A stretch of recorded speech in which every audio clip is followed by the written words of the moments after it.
Chad Tracy joins us. Thanks for coming here. We appreciate it. Thanks for having me. No problem. Before we get to all the Jimmy Fund stuff, there's been a lot of really good news as far as people coming back to the team. You know, we've got Roman tonight in Portland, right? Yes. This evening. That's got to be cool. Trevor Story, I believe he was quoted in saying that he might be back as soon as Friday. Once again, that's a quote from him. Yeah. Two things on that. Do you think that that's a reality? And also, you know, when he comes back, where do you put him? You know, because it's a good problem to have, but it is an interesting thing that you're a predicament you're in. Yeah, there's dynamics to that as far as the group that's here. Shortstop's where you put him. Like, he's a good shortstop. It's but as far as when he comes back, like, physically he probably could then. It's just talking through, like, where is he at physically? How does he feel? Like, do we feel like he can play every day at that point? Do you need to push a few more at bats? So, like, we'll have more conversations around that after tomorrow. He's scheduled to play today and tomorrow. Okay. And then we'll have more conversations around that. Like, do we need to accrue some more at bats and get together as a group and decide? But, like, when he does come, shortstop with what he's capable of doing, if we get him right, and the home run ability, like, it makes the most sense, you know. And then we have to navigate around that reality when that happens. And how do you navigate Monasterio's role when he does come back? Mona's got to play, you know. So, I mean, you guys have seen what he's done over the course of the last month and a half, how well he swung the bat versus right and left. So, we'll look at it, but, like, you know, he's played, you know, prior to, you know, all the injuries happening, Mona was sliding all over the place, third base, shortstop, second.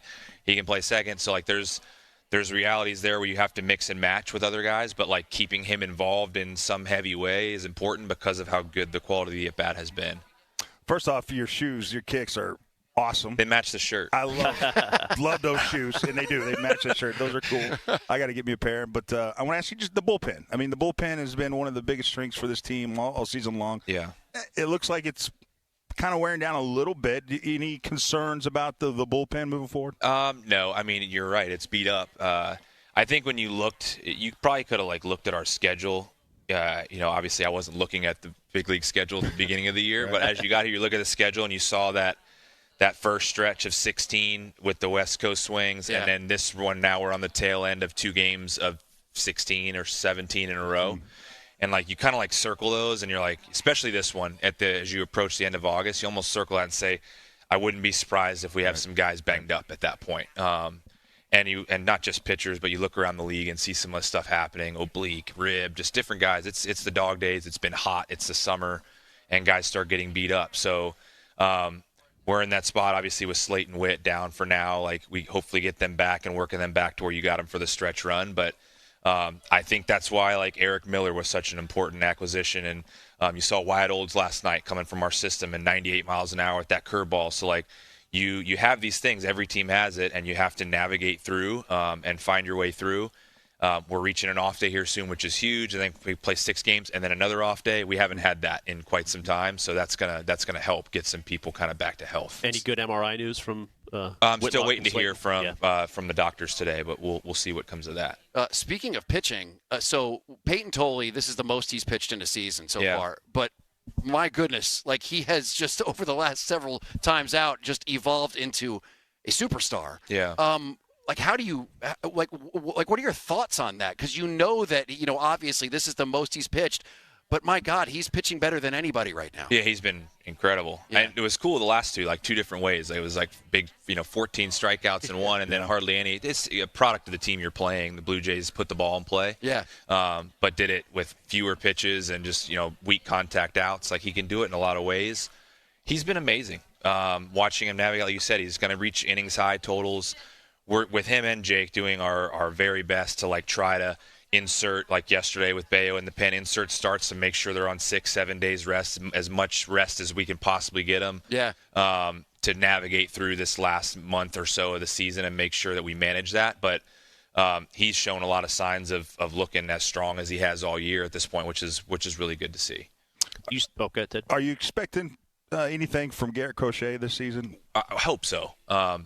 For me to say right now, I expect this would be, crazy just based on the fact that he is throwing again, but it's, really short distance and increasing volume. So it's hard to say right now if I can say, we expect this. I think it would be better to say, like, if we end up getting him there, that becomes a really, really welcome addition if we can get there. That's probably a better way of wording it. And do I think that's going to have him built up to 6 innings? No, I don't even think the calendar will allow for that. But Garrett Crochet is elite when he's right, and if you get him right, and even if you were able to get him right and say, hey, he's built up to be able to go out there and throw 3 innings or something, like, we'll take that. But it's just a matter of how he progresses along over the course of the next month. Chad, we have Durbin and Siegler coming on in about half an hour. Those guys had a little taste of postseason run last year with Milwaukee. You have a team that has some postseason experience here and there. How do you think this team is built for that kind of a I think run? that's important, like that piece of it, that those guys were around a playoff team. Obviously we have some guys on our team that were a part of a playoff team a year ago, so we're not void of September meaningful baseball as far as the players on the team, which is important this time of year, that guys have been there and done that. And obviously with Rafa Abreu, if we get Roman back, all these guys were a part of that. So like they are experienced in playing in pressure September environments.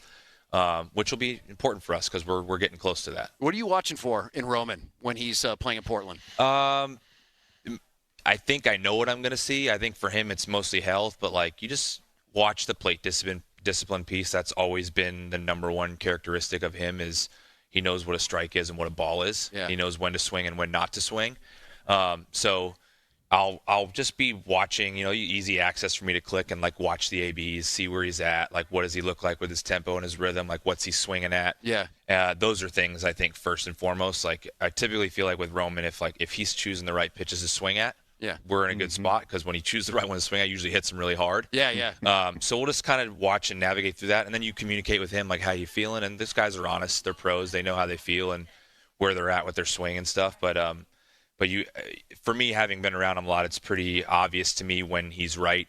You can just tell by the swings. A lot of times, you can just tell by the take. And that's what it is. It's like, so it takes like you noticing that he is kind of back to what he was. There's no real timetable, but once you see that, you believe that it's time to call him up. Yeah, you want to make sure with the player accrues enough at bats to feel good about it. Because it's like playing golf. You don't play golf for a while. You go out the first time, and you can probably be pretty good, and the second time you go out, it's horrible. Yeah. So like it's allowing them to it feels pretty good, but like accrue some at bats. Yeah. And once you start with the player, once you start to feel like you get to that point where you're like, I've taken 5, 6, 7 pretty good at bats in a row. Yeah. Usually means you're controlling your tempo, your timing, you're controlling your load, all those things. Yeah. That's usually what leads to success in the batter's box. So like, and it's easy to see that, you know, just based on. I said a lot of times it's based on a take. How aggressive is a take? Did it look like he's about to offer it something that wasn't even close? That's, as a hitter, finding the balance on that. That's cool to me. You can tell if they're locked in by whether or not they don't have to swing the bat. It's pretty simple, right? If you know they're in hit mode and you see a borderline pitch and it's just a nice, easy, quiet take, like I saw that right out of the hand, you can tell. And they can tell too. As a hitter, you feel that. As somebody that's watching it as an evaluator, you can see that. What with a little less than 40 games left, what things would you like to see your team improve on? Maybe little things, minor things, but what would you like to see in these last 40? I'd like to see us play like last night a lot, God, that was awesome. down the stretch. Like last night was great. Apparently, your MIT guy's back. The one who's hacking into the pitch system. No, like last night we did everything right. So many things right that like over the course of the last week that we had been. Things that made us so good for 6+ weeks was we executed at a high level. If we needed a bunt down, we got it down. If we got people over to third base, we needed a sac fly. The ball was in play. The starts were great. The bullpen. So do you call that situational baseball at all? Is that what you guys reference? Situational baseball was exceptional. We were really good at it. It's what made us good. We did a nice job of getting on. We talked with you guys a lot about getting on starting pitchers where you build a lead, play from the lead, and then you're now facing maybe the middle part of a team's bullpen instead of the back end. Yeah. This last week, we kind of weren't doing those things. We were playing from behind, having trouble scoring off starters, weren't executing as well. But you go through spurts like that in a baseball season. It happens. Like there are periods where like you get to those dog days and the focus lacks a little bit, and then yesterday we were locked in, focused, and did everything right. We got great pitching. The bullpen was good. We executed situationally. We got hits. A bunch of guys that needed to start to feel some good swings again felt them. So that type of game, we don't have to win, whatever, the 11-1 every night, but like that type of execution is what we need. And I think the focus will be there with this stretch coming up, and these guys knowing we're getting closer to September. Like, that's the kind of focus we need. Well, I'm not going to say that it's karma, but you guys with the Red Sox have walked the walk when it comes to helping out with the Jimmy Fund. Yeah. So, I mean, yesterday it's like, you guys are all in, which has been awesome. It's been great talking to all the different players. We've got even more coming up. So, I mean, obviously that's something that not only means a lot to the players, but I would have to think that just around the team, this means a lot to you guys. Yeah, this is cool for me because, like, I've been watching this from afar for 4 years. I know this event, never been around it like this. I didn't know all this was going on. Welcome. So we watch in Worcester in my office, and you see the telethon days, and you get to watch, like, what's going on. Yeah. And you have a very good sense from where I was at that, like, all right, this means a lot to the organization. But then when you actually are here in it and see it, you're like, yeah, this means a lot to the organization. No joke. Yeah. This is a big operation, but it's cool. It's cool to be a part of it. It's cool to see our players be a part of it.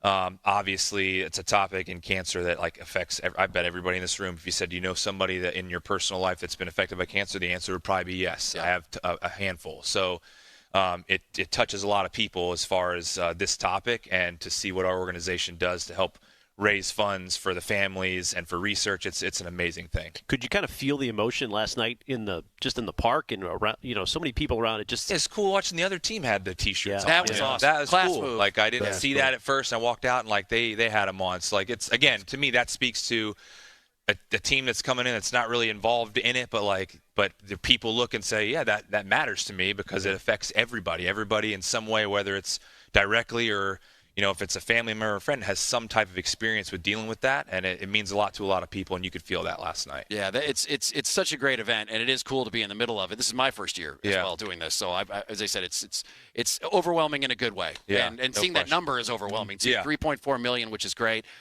Chad, hopefully you get another one like we did last night. That would be awesome. The blowouts are fun. They are.